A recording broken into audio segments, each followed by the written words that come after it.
Habai tu benia kendiat halo kani ke jing angnut kani ke college Pansakri Khambai samla puli ki kerdan puli ki basa jrong Dr. Wanswet ulong baka college house nam arjar sipau klathit eka jaka New Shillong township kabahe khandai point san eka nakbanta bante ya ka jaka puli hak kerdan postgraduate Shushu ulong baka postgraduate baka college kan saple kanlong swa tang nakbanta ka department of political science katbaya ki wei pat ki department on play kham hadien Ulong ru ba kani ka college ya manta kanang up ya ka jing ai jing bet na ka university grant commission haba penpau ya ka jing temu ka sinod college ban play ka kerdan postgraduate ula penpau ba kini khniat snam baradep ki babon ki samla puli haba la pendap ya ka jing puli ya ka kerdan undergraduate kum ka BA BSc bat BCom ki jusha kan tai no ban yo admission ha ka school ba North Eastern Hill University nomor ba ka jing jelai pelat ki samla puli ki bawan na keleng ka jela ban na ka than chitai lamingi bat wat na ki we pat kiri ka parthei ki bawan ban ni puli ha kan ni ka school ba. We have got so many students now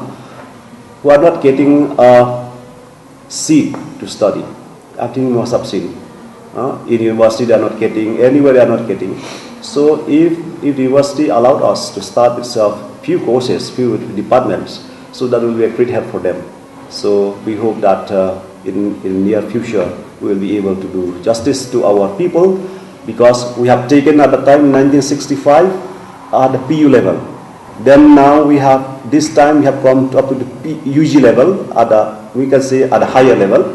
and we would like to take up that at the higher next level, that is a PG level. Hakabai day but ka jingpun kod ya ka jirakhi ya kalengku jingdap ka basan posnam Dr. Wanswet laitu baka college kalabu sngi ban rakhi ya kani kalengku snam haka arpotrik mentau benai ya kani ka college lasdang house nam sia kanai spa depusan but ya ka jing ai jing hikai la penlong haka Shillong Government Boys High School ya ka balatip mentau kum ka Maukhar Christian High School Henry Deitan onda ka college klayo ya ka jaka ha jialang sning kalapin yang ya ka building ka basau mala ka bala simpor arpusan snam ban pendap pura ya ka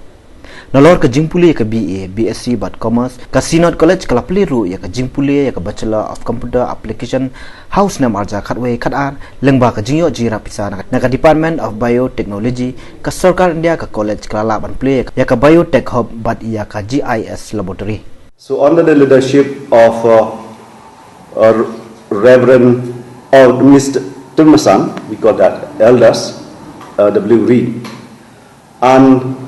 in the year 1965, we start our classes on the 1st of July 1965,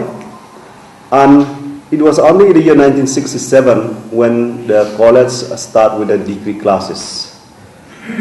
So under the different